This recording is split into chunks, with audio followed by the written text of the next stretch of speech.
Meus irmãos, estamos felizes e alegres por mais esta oportunidade que o Senhor nos concede nesta noite de estarmos em sua casa. Se os irmãos pudessem ter uma ideia do que está acontecendo nesse momento no âmbito espiritual, os irmãos, eu creio que ficariam até um pouco assombrados, porque nesse período, principalmente, as hostes que o apóstolo São Paulo diz que existem, são verdadeiras, estão mais afinco, trabalhando com os seus projetos para pôr em prática, tanto para destruir família, ceifar vida e principalmente acabar com a igreja do Senhor. Então, neste momento, no âmbito espiritual, há uma guerra, uma batalha entre os anjos do Senhor e as hostes da maldade. Porque a intenção deles é que aquilo que é a verdade, a palavra que traz vida, transformação, esperança, união, deixe de ser propagada e principalmente grita. Porque não é só ouvir. Quando João escreve Apocalipse, ele diz: bem-aventurados são aqueles que ouvem e que creem. Louvado seja o nome de Jesus. Mas eu creio que, como sempre, mais uma vez, a igreja triunfará. Quem diz amém, meus irmãos? O texto que nós lemos, irmãos, o capítulo de número 6 do Evangelho de Jesus, segundo escreveu João, é o único milagre que está escrito foi escrito pelos 4 evangelistas. Todos nós sabemos que Mateus, Marcos e Lucas é conhecido como evangelhos sinóticos, justamente pela comparação e pela escrita, mostrando Jesus Cristo como a raiz de Davi, como o filho de José, o carpinteiro. E o evangelho de João é o evangelho conhecido como universal, porque João, ele começa já mostrando Jesus Cristo como Deus eterno, mostrando a deidade de Jesus Cristo, não como filho de Maria, não como filho de José, não como aquele que nasceu em Belém, mas sim como um Deus que sempre existiu e que tudo que existe foi feito por Ele e nada do que foi feito se fez. E ele também começa dizendo que ele era e é a luz dos homens. E esse milagre é o único que está inserido pelos 4 evangelistas. Mas eu li propositalmente o de João, porque João, ele tem alguns detalhes que os outros 3 não atentou para escrever, não que não viu, mas para o escrever. O capítulo 6 começa dizendo que depois disso, partiu Jesus para o outro lado do mar da Galileia, que é o de Tiberíades. Só João chama o nome do mar da Galileia como mar de Tiberíades, porque o mar da Galileia, todos nós sabemos que não é um mar, ele é um grande lago que tem aproximadamente 23 metros de comprimento por 12 de largura. Se alguém pegar o mapa que tem na Bíblia, quase toda a Bíblia tem um mapa de Israel, vai ver uma linha e ele no meio parecendo o formato de um coração. Não o coração, aquele coração que a sociedade mostra, né? Mas o coração como o coração do ser humano, o órgão. O formato é quase igual. E esse grande lago era a fonte, a maior fonte de renda de Jerusalém, principalmente na Galileia. Todos nós sabemos que lá era uma grande fonte de renda a pescaria.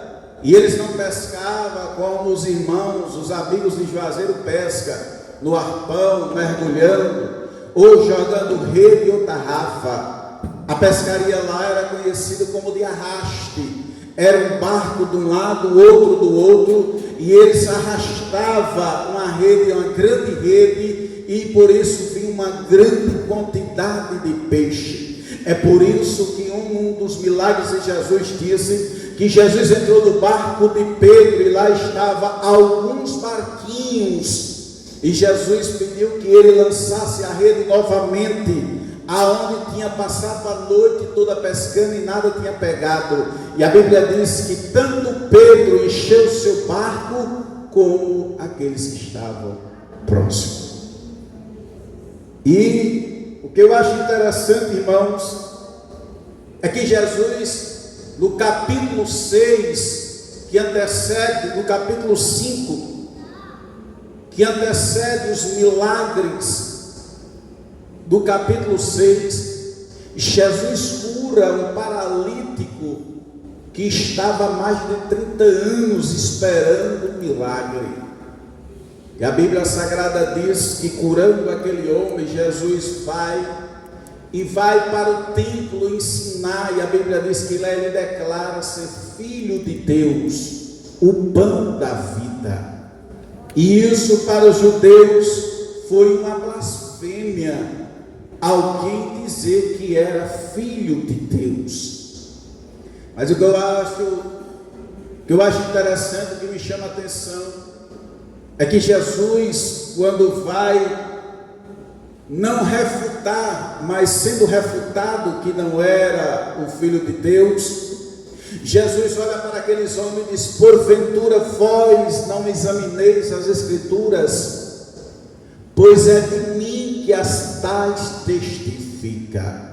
Jesus estava falando para pessoas que têm uma vida diária de leitura da palavra do Senhor, alguém que tem uma vida de detalhamento na leitura da palavra. E Jesus disse: veja os detalhes que disse que o Filho, quando o Filho de Deus, o Messias prometido, viria, faria, e tudo isso está acontecendo paulatinamente. Mas aqueles homens não queriam crer que Jesus era o Filho de Deus. Mas para Jesus até aí tudo bem. A tristeza maior de Jesus era aqueles que estavam andando com ele não crer que ele era o Filho de Deus. Louvado seja o nome de Jesus. Então por isso que no capítulo de número 6 diz assim: depois dessas coisas, pediu Jesus que entrasse no barco. Mas se os irmãos for até Marcos e Mateus, vai dizer que Jesus obrigou eles a entrar no barco. A palavra obrigar ali é sem opção de escolha. Quando alguém é perguntado se quer ir para algum lugar, ele tem uma escolha de ir ou não ir. Mas quando alguém é dito, você é obrigado a ir, você não tem escolha. Marcos diz que Jesus disse que eles eram obrigados a entrar no barco para passar para o outro lado do mar da Galileia. Mas quando João disse também que era de Tiberíades, é porque nessa época que João escreveu, não era mais mar da Galileia, porque o imperador tinha trocado o nome Galileia por Tiberíades, justamente porque o nome do imperador era Tibério César. Em homenagem a ele mudou o nome do Mar da Galileia para o Mar de Tiberíades. E a Bíblia Sagrada diz que uma grande multidão seguia Jesus. Outro detalhe que eu acho interessante, Mateus e Lucas diz que a multidão correu à beira do mar e muitos chegaram primeiro do que Jesus lá do outro lado do Mar da Galileia. Louvado seja o nome de Jesus. Eu já aprendo algo aqui, irmão. Quando a presença de Deus está em um ambiente, é igual um imã.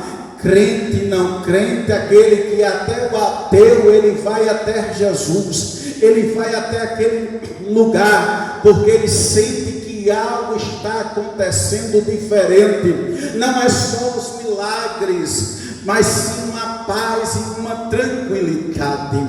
Quer ver uma coisa? Entre na casa de alguém que tem a presença de Jesus. É uma paz que não tem explicação.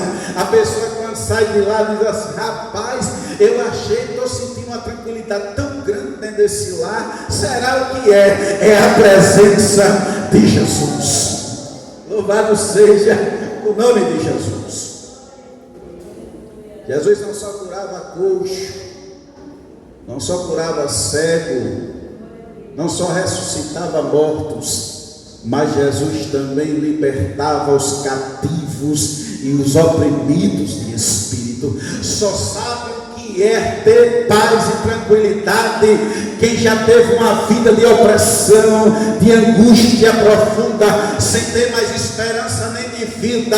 Mas quando encontra Jesus, que encontra a paz, sabe o que é ter a paz de Cristo em sua vida. E a Bíblia Sagrada diz que havia muitas pessoas que iam atrás de Jesus, porque muitos sinais o seguiam. A Bíblia Sagrada diz que Jesus subiu ao monte à tardezinha e foi e assentou-se naquele monte. A Bíblia Sagrada diz que naquele monte ele começou a ensinar a sua palavra. É interessante, irmãos.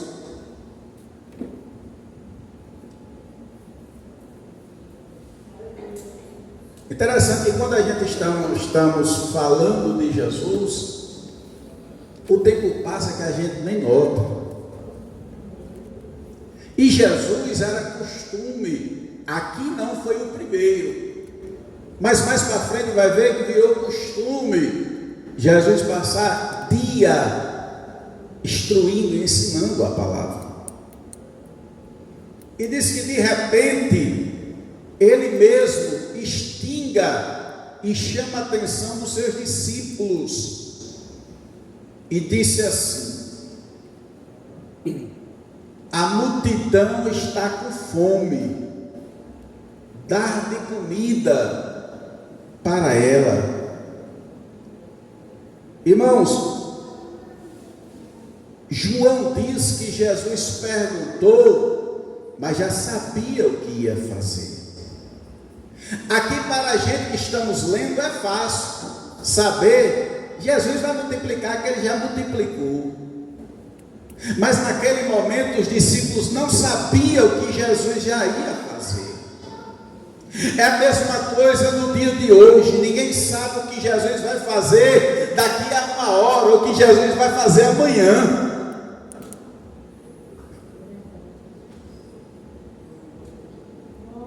Jesus perguntou para ver a ação dos discípulos. O que eu acho interessante, irmãos, é a resposta de Filipe. Ele disse assim: onde compraremos pão para estes comerem? Aí Filipe disse: 200 dinheiros de pão não lhe bastarão para que cada um deles tome um pouco. Não era nem um pão inteiro, era um pedaço. Filipe disse: olha, como escreveu Mateus, nem todas padarias daqui da região tem pão para tanta pessoa. É impossível, porque disse que tinha aproximadamente 5.000 homens, fora mulheres e crianças. Alguém disse que, fazendo uma conta, o casal com um filho só dá 15.000. Mas, irmão, deixa eu dizer uma coisa: o judeu, dificilmente o judeu tem um filho só. Judeu é mais ou menos como a gente, pobre, né? É filho por atrás de filho. Eu, graças a Deus, Jesus deu um, não deixou eu ter mais de um. Mas é dificilmente ter um só. Mas uma conta base: 15.000. 3 vezes 3, 15.000. Aí, irmão, ele disse: é muita gente para dar comida. Mas os irmãos lembram que Jesus já sabia o que ia fazer. E a pergunta de Jesus, que não quer calar até hoje: vai despedir a multidão com fome? Essa pergunta, irmãos, ela precisa estar sempre viva em nossos corações. E qual é o alimento?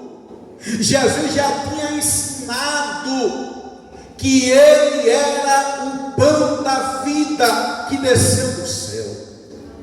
E ele disse: olha, e esse pão que sou eu, não é o mesmo pão, maná, que desceu do céu no deserto, aquele bolorava, mas eu não. Quem come de mim nunca mais terá fome.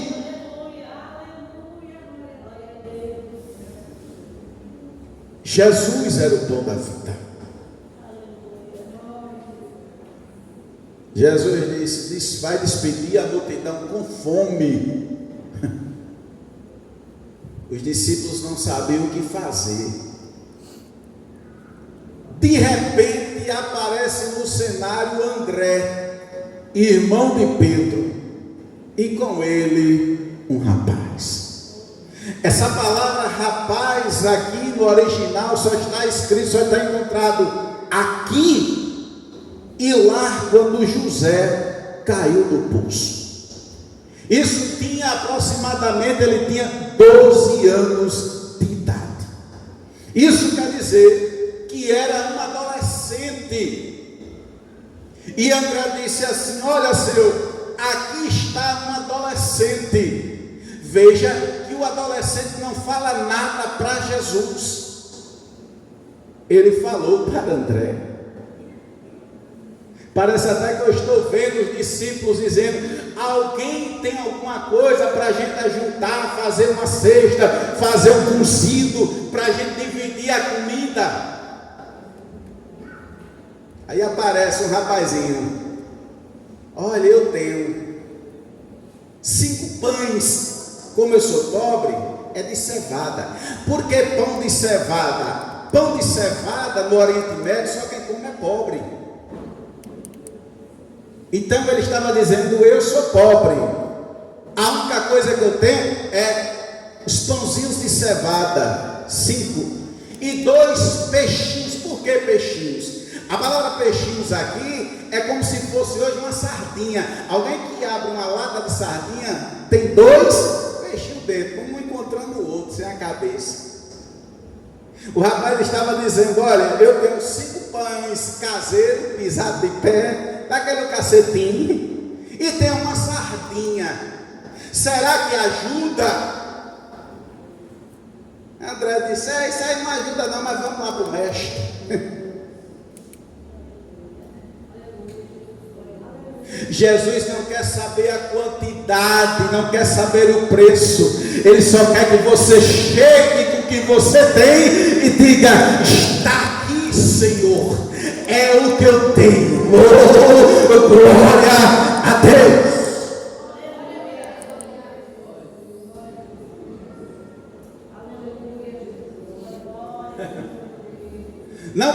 precisa ter teologia, irmãos, não precisa ter uma palavra polida, não precisa falar bonito, não precisa ter o pão de rico, não, só precisa ter o pão de cevada.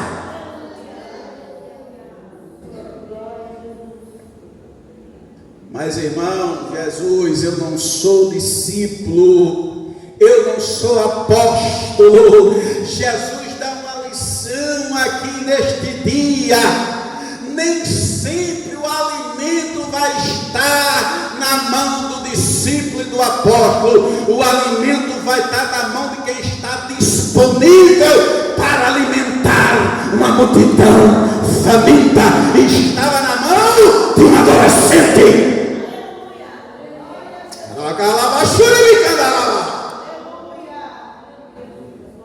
5.000 multiplicado por 3 dá 15. Deixa eu dizer uma coisa: só o miolo de Carnaíba não tem 15.000 pessoas. Sabe o que é que o Espírito Santo está dizendo nessa noite? Um adolescente só pode alimentar Carnaíba.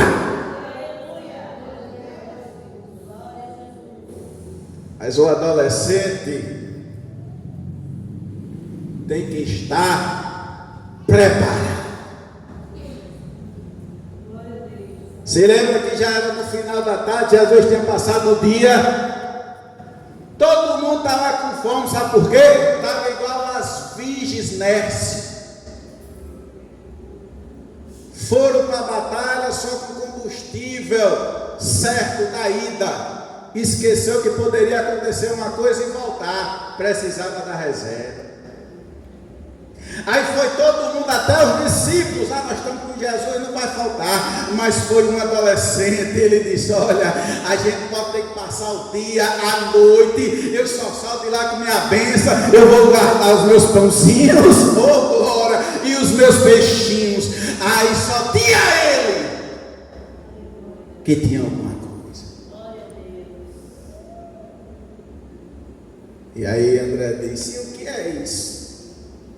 Para tanto. E Jesus disse: André, você precisa ainda aprender. Me dá aqui as suas contas. A conta de Felipe era um pedacinho de pão para cada um.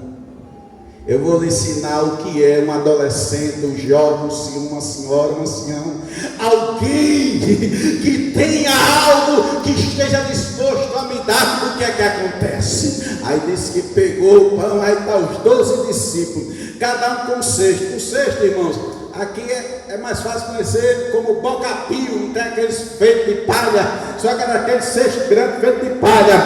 Aí pegou o tacho, colocou. Agora eu fico imaginando, irmão, os pães de cevada parecia essas pizzas que é feita em casa brotinho desse tamanho, e 2 peixinhos desse tamanho. Aí está lá 12 homens com um cesto desse tamanho, esperando Jesus repartir em pedaços e botar.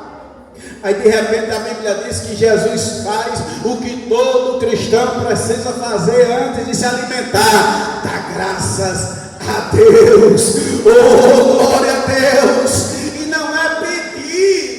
Graça é agradecer. Às vezes a gente vai orar pelo alimento mais perto do que agradece. Aí Jesus fez: graças te dou, meu Pai. Oh, glória a Deus, por ter providenciado o alimento para alimentar a multidão. Pegou o pão, os pães e os peixes. Aí parece até que eu estou vendo. Aí diz: vem aqui, encosta aqui, que eu vou começar a encher o cesto. Aí começou a cortar os pedaços grandes, enchendo o cesto. E os apóstolos olhando, dizendo: gente, aquele pãozinho da mão de Jesus não acaba não, é só cortando, enchendo o cesto. E de repente encheu 12 cestos e saíram, e o cesto não secava. O povo pegando, comendo, e o cesto não secava. Agora presta atenção, irmão, sentado à roda, 15.000 pessoas, é muita gente. Aqueles homens toda noite dando comida, o povo comia. Quando eles iam rodando: dentro do meu acabou, eu quero mais. Pegando, comendo, enchendo a barriga. Isso é tão provado que a Bíblia diz.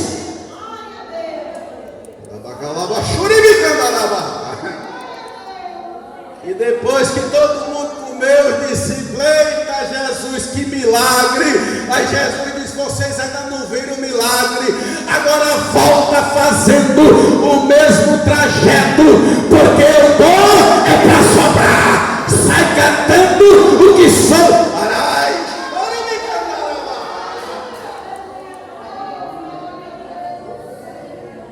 Pode procurar que aqui tem maná para alimentar Carnaíba em peso. Oh, glória a Deus! E aqui tem para comer, saciar e ainda sobrar.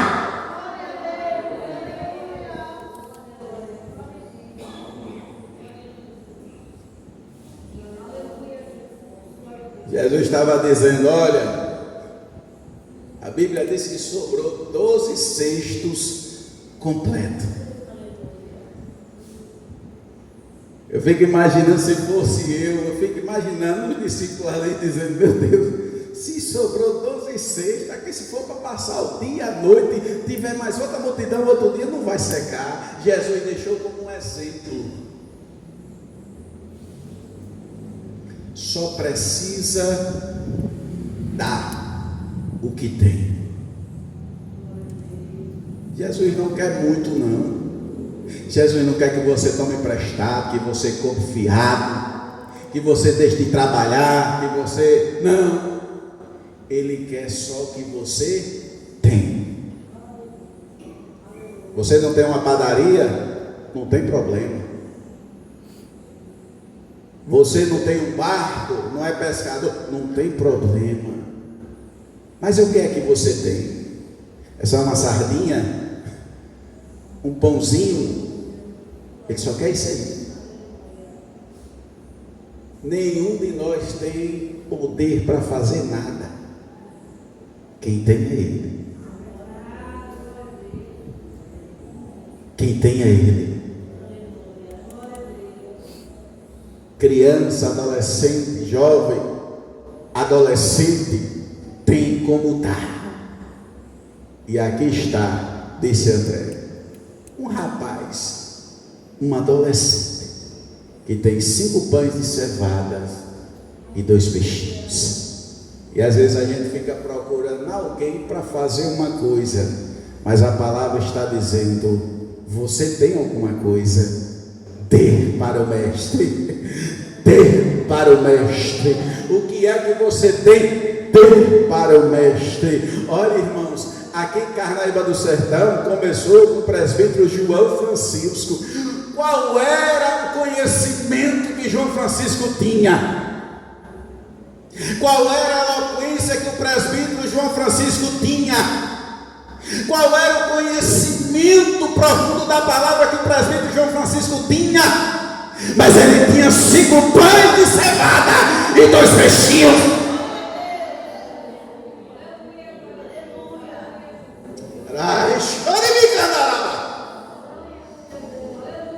Quando Jesus chamou de Carnaíba, ele disse: Senhor, só tenho esses pães e esses peixinhos. Jesus disse: vá, quem multiplica sou eu. Está esperando de você, está esperando de mim, está esperando de nós, para continuar distribuindo o alimento. Porque aqui tem alimento para alimentar Carnaíba e ainda sobejar alimento. O que é que você tem nesta noite? Dê a Jesus. Dê a Jesus. Porque o muito sem Deus não é nada, mas o pouco com Deus, Ele é muito.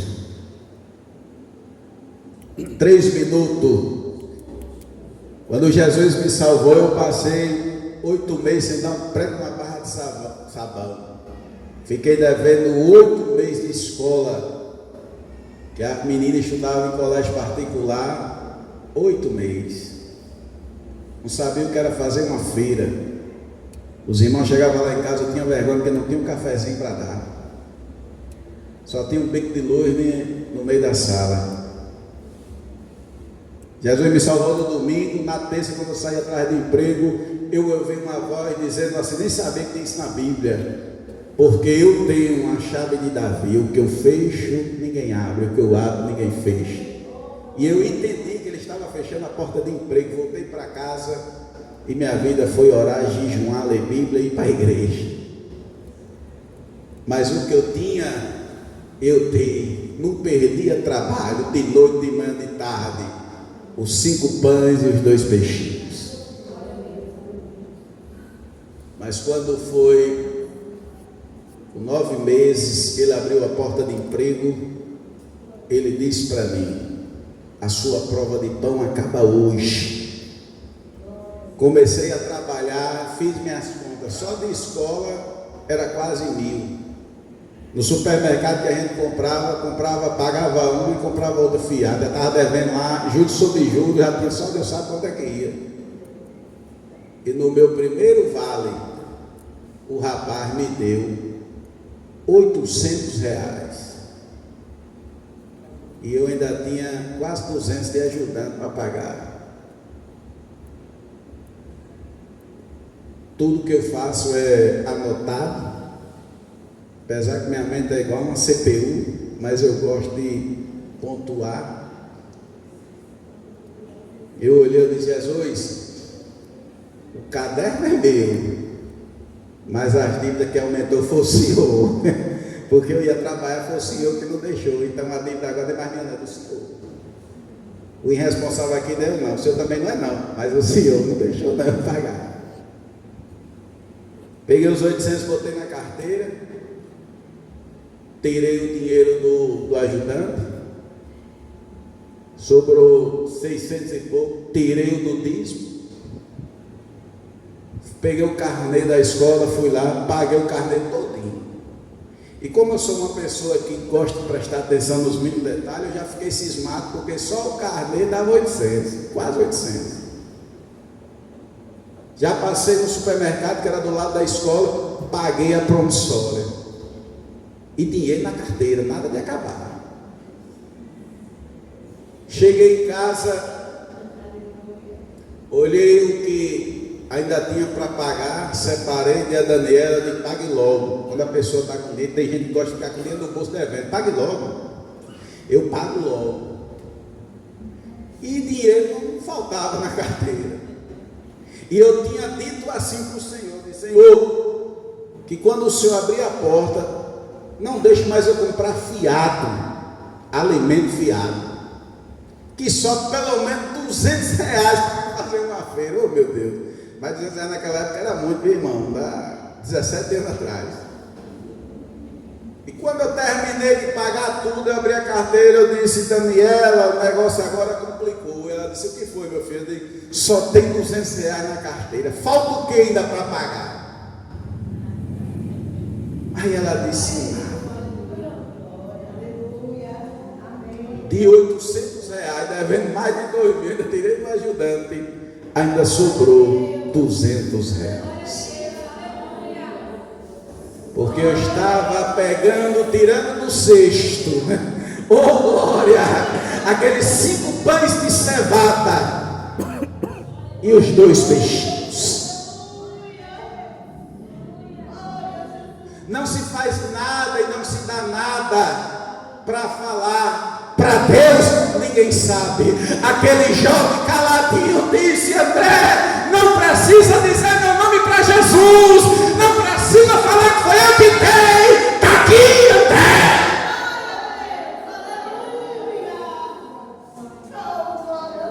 Porque Jesus ensinou, André, aquilo que faz e troca trombeta, o galardão para por aqui.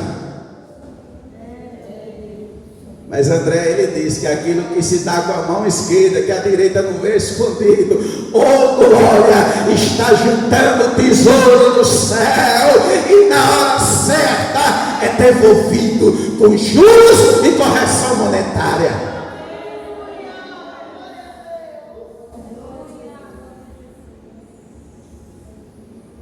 Pode dar os 5 pães e os peixinhos, pode dar, ele vai voltar de volta. Não é assim que diz o sábio Salomão? Em Eclesiastes, capítulo de número 11, versículo de número 1, disse: pega o seu pão de cevada mesmo, lança nas águas e pode esperar que ele vai voltar. Oh, glória a Deus! Depois de alguns dias você verá ele voltando para você. O Espírito do Senhor me diz nesta noite pela palavra: aquilo que você deu vai voltar, vai